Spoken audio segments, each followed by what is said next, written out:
Coucou tout le monde! Bonjour Bonjour Caroline! tout le monde, salut Yasso.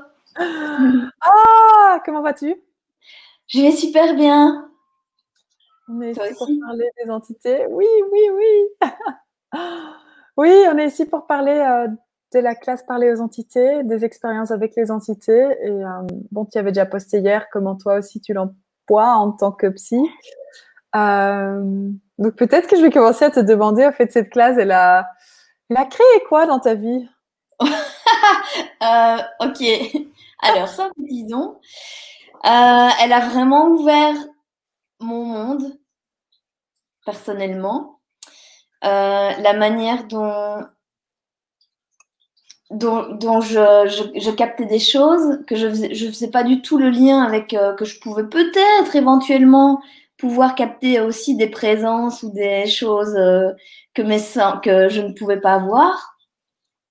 Et surtout, dans mon travail aussi, ça m'a vraiment permis d'être beaucoup plus relax avec des gens des enfants surtout qui me racontaient parfois des trucs bizarres, du style, oh, moi je vois une vieille dame tout le temps à côté de moi, ou je vois des gens, et ce truc un peu d'inquiétude que ça suscite souvent chez les adultes ou les personnes rationnelles. Alors qu'en fait, c'est tellement, quand on s'ouvre à ça, c'est tellement naturel. C'est un monde un peu plus vaste que ce qu'on nous raconte, en fait, c'est tout. Mais ça n'a rien d'effrayant. Et c'est ça que ça m'a amené, en fait, la classe entité. C'est de sortir des films effrayants qu'on voit à la télé tout le temps, ou des trucs hyper significatifs qu'on entend ou qu'on lit dans les livres qui parlent de ça. Et Ouais. qu'alors que plutôt dans les classes entités, c'est des outils pragmatiques qu'on apprend. Et c'est un peu comme ici, c'est un peu comme avec les gens, quoi. Il y a des gens sympas, il y a des gens marrants, il y a des gens moins sympas, il y a des gens pas du tout sympas. Ouais. Et c'est un peu ça. Et comment est-ce qu'on gère ça?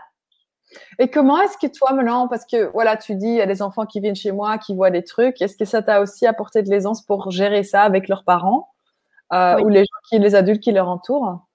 Oui, parce que souvent, mais d'ailleurs, j'ai eu une conversation avec un petit garçon et sa maman que j'avais en consultation. Et la maman, elle me disait, nous, on est ouvert, mais moi, je sais pas, ça me fait encore peur et tout ça. Et en fait, cette maman-là, elle aussi, quand elle était petite, il y avait des choses qu'elle captait, mais qu'elle a bien mis de côté.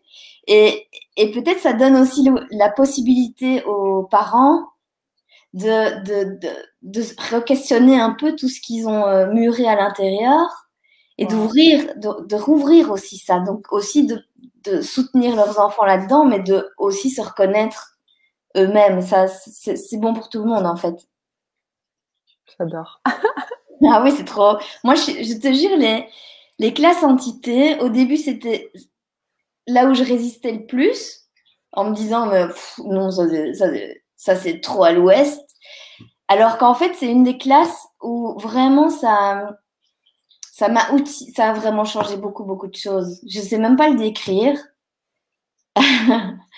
mais Mais quand même, ouais, avec tout ça, je pense qu'il y a quand même beaucoup de gens qui viennent vers toi parce qu'ils pensent qu'il y a quelque chose de tort ou qu'ils sont fous ou qu'il y a quelque chose, voilà, qui est vraiment, qui n'est pas une contribution pour eux, ni pour leur famille, ni dans le monde. ouais. Ben surtout dans le monde de la psycho. Maintenant, je me définis moins dans ce monde traditionnel-là, mais, euh, mais dans le monde de la psycho pure, on va jamais parler des entités ou on va jamais valider ce que les gens disent. Ou on va jamais dire, et toi, qu'est-ce que tu sais? Waouh. Waouh. Non, c'est plus au fait souvent l'invalidation de voilà ce qu'on perçoit c'est tort, donc maintenant on va faire tout ce qu'on peut pour changer cela et pour que vous pouvez guérir. Ah, Oui. et quoi si au fait là aussi la vraie guérison c'est que à travers la reconnaissance de tout ce qu'on perçoit en fait, de commencer à créer un espace où ça peut être et où aussi où tu peux commencer à voir ok waouh est-ce que je me laisse limiter par tout ce que je perçois ou est-ce que je m'autorise en fait à recevoir cette contribution Mhm. de chaque énergie, de chaque être dans le monde. Et c'est vrai que ça, mais tu le vois aussi dans les classes j'en ai déjà fait avec toi, mais tu vois aussi dans les classes, les gens, quand ils participent aux classes entités, c'est comme si ils ouvraient une nouvelle page de leur livre, que c'était ah ouais, j'avais jamais vu ça. Oh, une nouvelle aventure qui commence. Ouais, et aussi beaucoup de choses de fait qui tombent en place. Parce que pour beaucoup de gens qui font cette classe, quand même, qui l'ont fait avec moi, c'est soudain beaucoup de peur qui reçoivent en fait une espace où ils peuvent commencer à regarder, oh waouh, est-ce que c'était de la peur ou est-ce que c'était quelque chose que j'ai perçu qui n'a jamais été validé en fait par les gens autour de moi ou les adultes autour de moi. Donc toute ma vie, je pense que j'ai peur quand je vais dans des places particulières, quand je vois des accidents, quand il y a des choses qui se passent. Et à travers cette classe, en fait, qu'ils peuvent commencer à reconnaître, oh, attends, ah, c'était pas la peur? Oh, c'était quoi, en fait? Euh, et de commencer à reconnaître là aussi, waouh, combien d'entités, en fait, viendront nous voir avec une vibration particulière, avec des émotions particulières, avec des peurs, avec plein de choses dont lesquelles ils sont encore accrochés, parce que ça, c'était dans leur dernière phase de vie, par exemple, ce qui était présent. Et en fait, ils recherchent cette conscience à travers nous qui les facilite pour pouvoir choisir quelque chose d'autre. Et moi, j'adore ça parce que c'est tellement facile pour faciliter ça si on ne crée pas de drame, d'histoire, de raison, de justification et on regarde juste, hey, qu'est-ce que tu requiers? Qu'est-ce que je peux contribuer ici? Qu'est-ce qui est requis de moi aussi pour changer cette énergie et pour permettre à cette énergie aussi de se catalyser pour quelque chose de plus grand.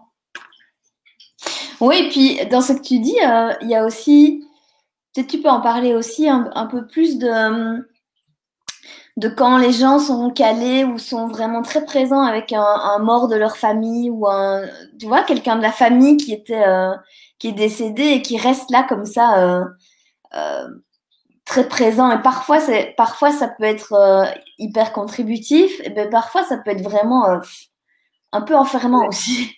Mais en fait, c'est génial parce qu'il y a le mois passé, j'ai donné une classe aussi et il y avait quelqu'un dans la classe et le père, par exemple, est décédé quelques jours après la classe et il m'a donné un retour. En fait, waouh, c'était tellement paisible. J'ai eu une espace avec la mort de mon père qui était vraiment magique, en fait. J'ai pu recevoir tout. Voilà, c'était tellement différent. Et donc, souvent, en fait, combien de fois, en fait, est-ce qu'on va tellement dans les émotions, dans les pensées, dans les sentiments, qu'on oublie d'être présent, mais aussi pour la personne qui décède, combien est-ce qu'on a appris aujourd'hui, en fait, qu'on doit se séparer de notre corps pour pouvoir quitter.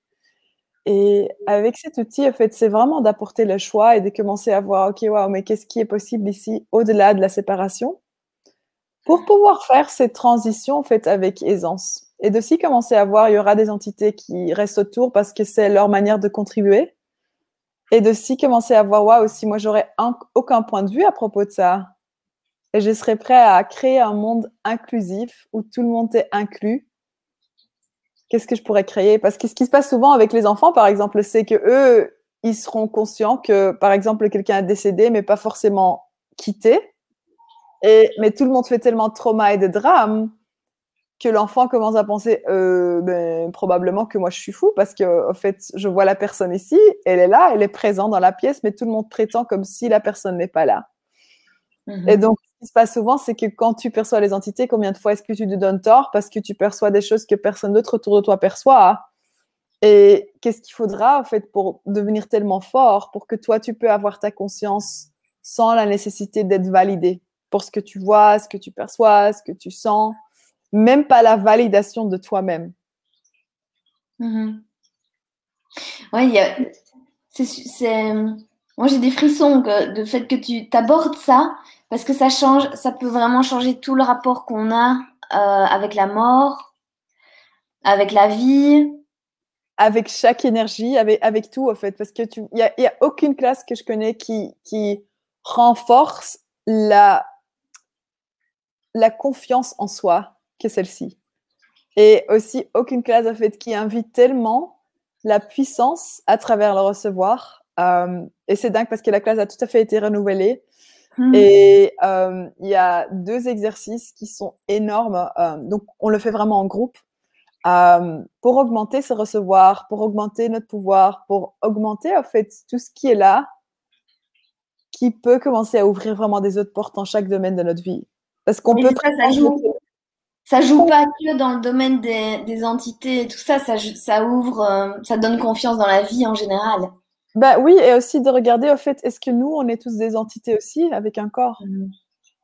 Donc là aussi, si énergétiquement, tu commences à t'ouvrir, à plus avoir cette séparation, qu'est-ce qui va pouvoir se manifester avec chaque entité avec corps dans ta vie? Mais aussi, est-ce que nos business sont des entités? Est-ce que chaque chose, au fait, qu'on a dans notre vie, c'est une entité? Et donc, si on n'aurait plus de point de vue à propos de je n'aime pas ça, ou je crois pas en ça, ou je perçois pas ça, quelle ouverture va pouvoir se faire pour commencer à recevoir la conscience, au fait, de chaque entité dans ta vie? Donc, de chaque chose dans ta vie, de ton business, de chaque personne dans ta vie, mais aussi de toutes les personnes qui sont décédées, des maisons. Et ça, c'est génial parce qu'on fait la classe en ligne et il y a parfois des gens qui se disent « Ah ouais, mais en ligne, je suis pas sûre. » Et en fait, on va faire ce travail pendant que tout le monde est chez lui. Et donc, tu vas pouvoir commencer à vraiment travailler sur ta maison, inclure en fait tous les êtres qui sont présents, peut-être ta famille, peut-être juste tes êtres qui appartiennent à la terre, qui appartiennent à la maison. Et donc, il n'y a plus ce truc où tu vas à la classe et après tu reviens et tu peux commencer à choisir de faire les exercices. Non, non, c'est ici où toi, tu commences à travailler en fait avec toutes les énergies sur le terrain où tu es probablement le plus active. Et il y avait aussi, je sais pas si on en parle là maintenant ou si c'est une prochaine conversation, mais c'est tellement vaste comme domaine et c'est tellement fascinant. Il y avait aussi toute la question de tout ce qui est collectif et tout ce qui est ancestral et toutes les générations au-dessus de nous dont on reçoit aussi certaines formes d'énergie, de trauma, de trucs, de croyances, de points de vue, tout ça. Et de comment aussi peut-être cette classe permet aussi d'aller créer de l'air et de l'espace aussi dans tout ce qu'on a reçu qui nous appartient peut-être même pas, comment on fonctionne, qui on est, tout ça. Ouais, et bon, le truc qui est merveilleux avec Access, c'est que c'est à propos de la conscience. Et aussi, ce que ça renforce vraiment, c'est de commencer à voir, waouh, si tout était un choix. Donc, si chaque fois que tu recycles à travers une famille, à nouveau et à nouveau et à nouveau, c'est un choix, et tu commencerais à reconnaître ça, quel choix est-ce que tu aimerais faire la prochaine vie? Mais aussi dans les lignes ancestrales, combien de fois, au fait, est-ce qu'il y a beaucoup, beaucoup de points de vue fixes à propos de qui on est, où on appartient? Et c'est vraiment de commencer à regarder ça là aussi, waouh, est-ce que ça, c'est une façon aussi dont on se limite? Oui. Et qu'est-ce qu'on pourrait recevoir, en fait, si on n'aurait plus ces points de vue?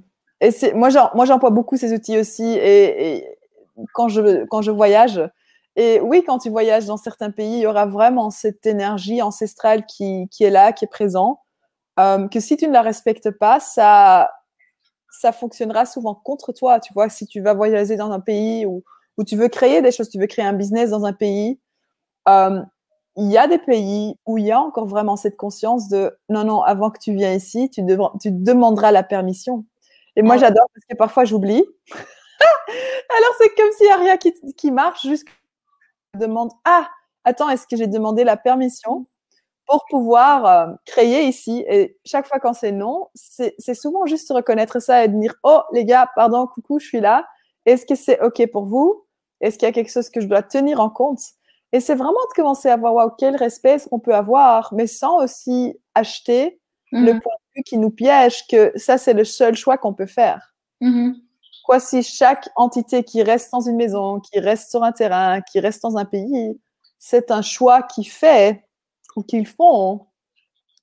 Et à travers des questions, tu peux commencer aussi à leur permettre de voir waouh, mais est-ce que ça, c'est vraiment ce qui va encore créer le plus pour la planète, pour nous tous? Ou est-ce qu'il est temps là de commencer à prendre en compte le fait des autres possibilités? Wow. Ah oui, c'est vraiment large. C'est beau, je trouve. Il y a un côté d'honneur, enfin pas d'honneur dans le sens fierté, mais d'honorer. Ça, c'est un truc que moi j'adore, c'est de commencer à voir, OK, comment est-ce qu'on peut honorer tous? Mais aussi nous, parce que tu vois, si toi, tu rends ta ligne ancestral vraiment important, hein. Est-ce que ça, c'est t'honorer toi ou est-ce que c'est là où où tu te figes et où tu penses que tu es vraiment à l'effet de tout ce qui s'est passé avant toi? Et j'adore parce que fait, avec Access, c'est tout à travers les questions que tu peux commencer à voir ce qui est vrai pour toi. Ok, est-ce que c'est vrai pour moi, oui ou non? Et si c'est un non, ok, quel autre choix est-ce que tu peux commencer à faire qui t'honorera toi, mais aussi eux? Et tout le monde qui vient devant toi. Et il y a aussi, là, je vois ça beaucoup je travaille beaucoup comme ça. Des personnes qui ont des traumas, par exemple, qui ont des symptômes traumatiques et tout ça.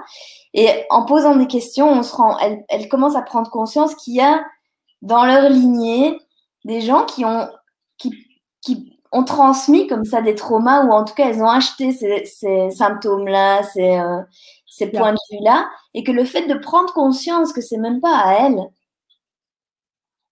ça ouvre, mais tellement plus que si on allait regarder juste personnellement ce qu'elle croit être à elle, et de rendre ça encore plus réel. C'est dingue, c'est les portes que ça ouvre. Moi, j'en reviens toujours pas. Ouais, et c'est aussi cool de commencer à voir souvent ce qui se passe de parents sur enfants, c'est qu'il y a une grande loyauté au fait des enfants envers les parents. Et de commencer à voir aussi, waouh, est-ce que cette loyauté est vraiment le plus grand choix qu'on peut faire? Et on a juste une classe cette semaine où on a beaucoup parlé aussi avec les enfants et les parents, en fait, de commencer à regarder, waouh, tout ce que tu as appris, tout ce que tu facilites de l'espace de loyauté et où tu poses même pas la question, waouh, est-ce que c'est même quelque chose que mes parents ou mes grands-parents aimeraient changer? Parce que souvent, c'est pas juste parce que nous, on est capable de porter quelque chose, de changer quelque chose, que c'est forcément aussi les personnes pour qui on le fait, que c'est ça aussi leur désir. Et à nouveau, là, moi, j'adore si on commence à voir, waouh, si on pourrait s'honorer nous, mais aussi honorer les autres. Quelles questions est-ce qu'on pourrait commencer à poser et être qui permettrait, en fait, d'avoir un autre choix et d'avoir aussi, de reconnaître, en fait, waouh, si quelqu'un choisit de souffrir parfois, est-ce que c'est honorant de prendre cette souffrance de cette personne ou est-ce que c'est là où on se dit que ah ben moi je suis mieux que toi et c'est pour ça que je vais faire ça pour toi. Et donc c'est pas que c'est tort, mais c'est de commencer à voir tout dans Access est là pour renforcer les gens à savoir qu'ils savent. Et donc là souvent en regardant tout cela et aussi en choisissant de ok tu sais je vois j'aimerais vraiment bien. Mais au fait, tu sais, moi, je vais arrêter d'essayer de changer les gens. Et tu sais quoi, moi, je vais faire un autre choix. Et en faisant cet autre choix, ça rend accessible pour tous ceux qui viennent avant toi et tous ceux qui sont derrière toi, avoir une autre énergie accessible. Et donc, c'est là aussi, si tu savais que tu étais responsable pour chaque choix que tu fais, qu'il n'y a rien qui peut être transmis si tu ne le choisis pas, il n'y a rien qui peut être transmis si tu ne le choisis pas, même si ces choix ne sont pas inconscients, tu vois, parce que combien de fois est-ce qu'on se dit ah oui, je vais juste bon, tu sais, et beaucoup de ces choix sont inconscients. Et à travers les questions, en fait, tu peux devenir conscient de waouh, est-ce que c'est vraiment un choix que j'ai fait? Oh, waouh, mais ça c'est cool. Maintenant quoi, quel autre choix est-ce que je peux faire? Et si j'ai choisi de faire un autre choix, qu'est-ce que ça crée pour tout le lignage? Si on s'appartenait pas, si les enfants nous appartenaient pas, qu'est-ce qu'on pourrait créer ensemble? Et ça, pour moi, c'est toujours génial de voir ça aussi avec des parents et des enfants, de commencer à voir, en fait, qu'est-ce qui devient disponible et possible si personne nous appartient et si nous, on appartient à personne. Parce que là, chaque pas, chaque relation, chaque création entre chaque être serait un choix qui renforcera et où rien n'est obligatoire. Et regarde cet espace avec les enfants. Regarde aussi la conversation sur la classe parler aux entités, ça ouvre sur les relations, le rapport au corps, sur enfin tout quoi. Tout. Et c'est vraiment là, c'est vraiment de commencer à ouvrir partout où on s'empêche de recevoir de tout et tout le monde. Parce que si tu vois, si une relation est obligatoire et qu'elle doit avoir un sens, qu'elle doit avoir une signification, je suis ta mère, tu es mon père, je suis cela, ça intègre souvent tellement de définitions et tellement aussi de limitations que si tu commencerais à être prêt de regarder ça, tout ça, d'un autre point de vue, quoi d'autre serait possible? Et ça, les conversations dans cette classe sont vraiment gigantesques. C'est beaucoup plus de juste apprendre à parler avec les fantômes. C'est vraiment de commencer à te voir et toi, à te faire confiance à toi aussi et à commencer à être ce qui facilitera chaque énergie dans le monde et sur la Terre. Et les enfants sont admis? Oui, les enfants sont bienvenus aussi avec les parents. Il y a un manuel qui est vraiment énorme. Ouais. C'est possible de choisir l'intro, c'est possible de choisir la classe de 2 jours et demi. Ouais, c'est une classe qui est tellement puissante, mais qui a tellement d'espace aussi. Ouais. L'intro, c'est le vendredi soir, le 26. Exactement. Et même pour l'avoir déjà suivi, même si c'est à chaque fois différent, en une intro, c'est 2 heures, c'est vraiment, il y a déjà aussi plein de choses qui ouvrent. Donc si les gens se demandent, etc., ils peuvent aussi d'abord prendre l'intro et puis choisir. Oui. Et puis choisir, ouais. J'ai des gens dans la dernière classe qui avaient que choisi l'intro et après, juste avant que la classe commençait, ils savaient déjà ah non, mais je dois être là. Et en fait, ça a permis, il y avait une femme dans la dernière classe aussi, son chien est décédé après la classe. Et c'était tellement cool parce qu'elle disait, waouh, au fait, j'avais l'impression qu'il a attendu de décéder jusque moi j'avais pris la classe parce que maintenant j'ai pu faciliter cette transmission avec une aisance et un espace qui permet au chien, en fait, de continuer d'une façon plus consciente. Et donc, elle avait fait cette facilitation avec le chien, en fait, d'un espace où même elle n'avait pas reconnu que ça pouvait être tellement grand et qu'il avait la capacité, en fait, de créer ça ensemble avec son chien. Donc, quoi d'autre? Ouais. Donc, si vous avez plus de questions, vous voulez participer, n'hésitez pas à vous inscrire ou à nous contacter, ou bien Caroline, Sophie Transo, Nathalie Pentier ou Natacha. Pour cette classe, elle sera aussi facilitée dans d'autres langues. Donc, si tu regardes, si tu te dis « Ah ouais, j'aimerais bien faire les deux », c'est possible. Le manuel est traduit en français, le nouveau. Donc, celui-là, il sera aussi dispo. Et voilà. Si tu es prêt à avoir plus de toi, et plus de connexion avec tout, en fait. Rejoins-nous. Je me réjouis. Merci, Caroline. Merci, Yasso. Et à la semaine prochaine. Ouais. Ciao. Ciao.